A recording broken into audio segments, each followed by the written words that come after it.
You've heard us mention that the municipalities in South Africa, and many of them, they are not working to the standard that we would all like to see them operating.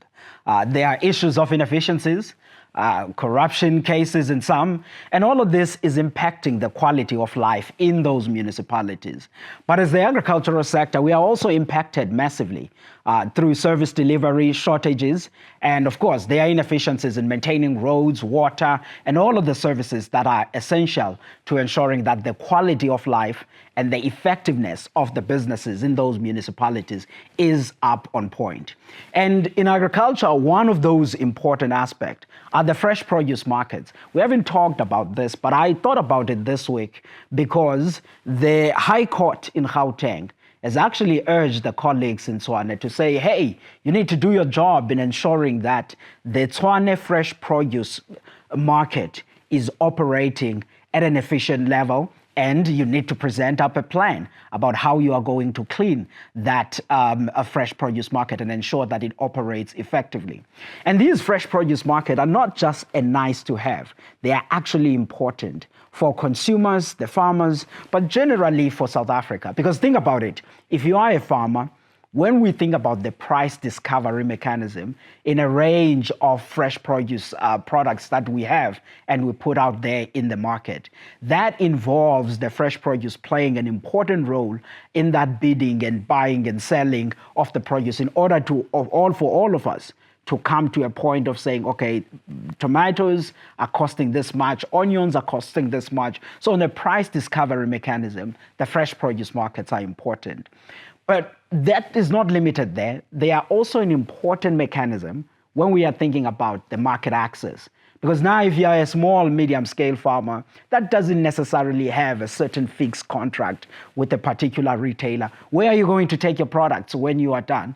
Part of the avenues of doing that is ensuring that you can go to the market, which is why these fresh produce markets begin to be quite a critical role or play a critical role and be a critical part of the South African food systems. So when they fail, then it means that the medium, small scale farmers also struggle. So it's very important that they operate efficiently. There's also an aspect of food safety. But also ensuring that the food that is being sold or the products that are being sold there, they are efficiently priced, which means that there is also a benefit for some of us who are sitting in the consumption side. So as consumers, we know that the products that go through there, if the markets are operating efficiently, the price discovery is effective. Therefore, the prices that we get, they mirror the fundamentals of whatever that is happening in that particular value chain of the fresh produce market. So it's very important that we have them operating efficiently. And I think that this ruling by the Gauteng High Court urging the Tshwane fresh produce market to upgrade its system is an important one. But I don't think this must be only put on the shoulders of Tshwane. Because, I mean, let's face it, if you are in the Eastern Cape, which is where I come from, Northern Cape and other provinces of South Africa, you would agree that the fresh produce markets in some of the major cities are not at the level where we would desire to see them operating in. And I think that that is part and parcel of the maintenance that is needed. And there's not a lot of work that is actually essential there. The one aspect is that for the money that is generated in these fresh produce markets, let's just ensure that a certain amount of it is put back on reinvesting and ensuring that the facilities are maintained.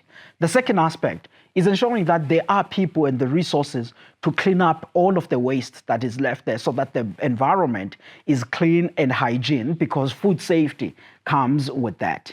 And I think these are things that must happen.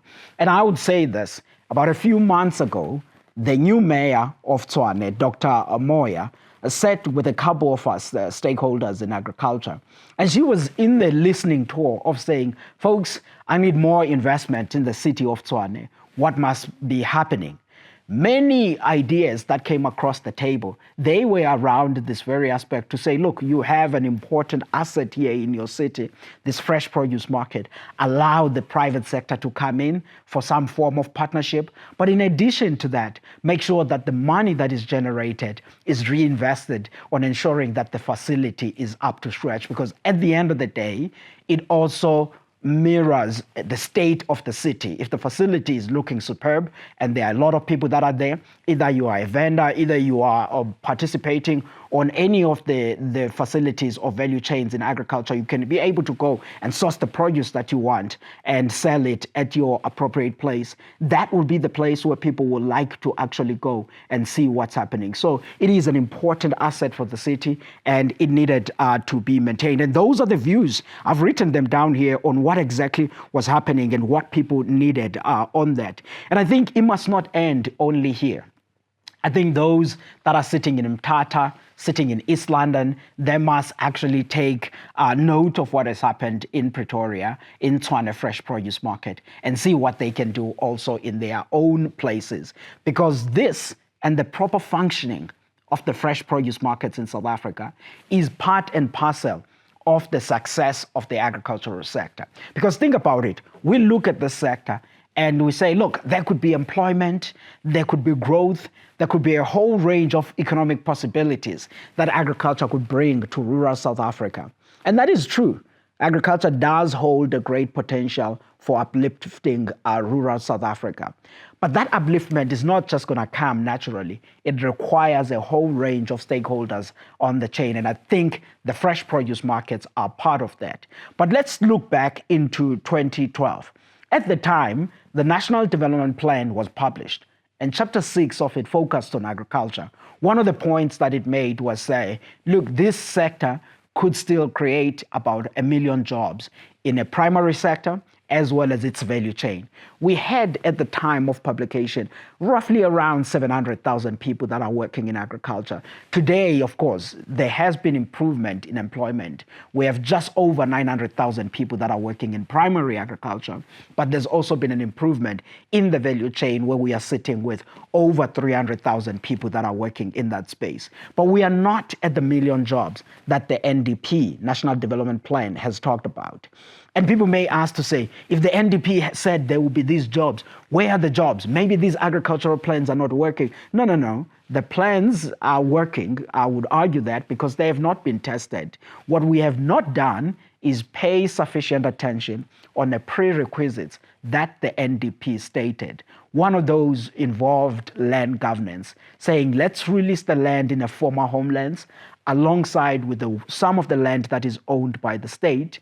When that has happened, we then begin of saying in the private sector, the commodity associations, can you come along and ensure that you partner in putting all of this land into full production? And in a process of that, think also about the financing instruments as well as the infrastructure that is needed at a farm level and on the value chain. And I would say this, for provinces such as the Eastern Cape, we need infrastructure in there when we're thinking about agriculture. There's now at least an improvement in the road networks, but when you're thinking about the physical agricultural infrastructure, there's still major gaps, especially in those former homelands regions where we said there's a great potential for expansion in agricultural activity and the jobs that would come alongside that. There's also soft infrastructure that is needed in terms of institutions that are present there to reorganizing some of those communities, especially the agricultural activity. These are all things that have not been done. So when we are judging the NDP, we have to look at it in that perspective to say much of what was written down there has not been implemented. But as I said a couple of weeks back, to say, look, the agriculture and agro-processing master plan, regardless of how unhappy we could be about it, the point is that it begins to be a granular document that takes that bigger vision of the Chapter 6 of National Development Plan and zoom it down to something that is digestible and come with the clarity onto what is called the value chain or commodity corridors on what could actually be happening in the various value chain and in the various commodity corridors across South Africa. And if we can go full steam on the areas where we agree on, I think we can make some improvement. Because remember, this is not a government plan. It's all of us plans as South Africans, because there were all social partners. Business was on the table.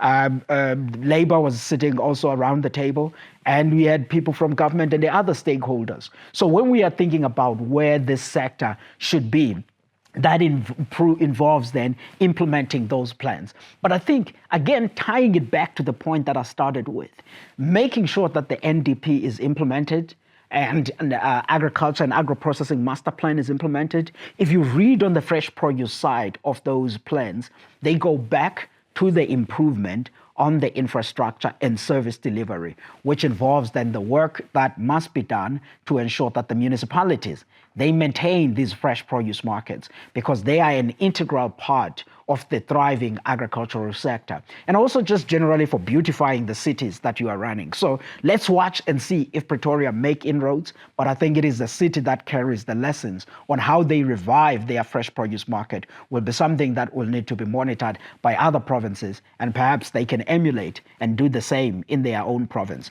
With that, folks, let me stop there this week, and as always, please share these episodes widely and subscribe to our channel. Thanks for following AgriView.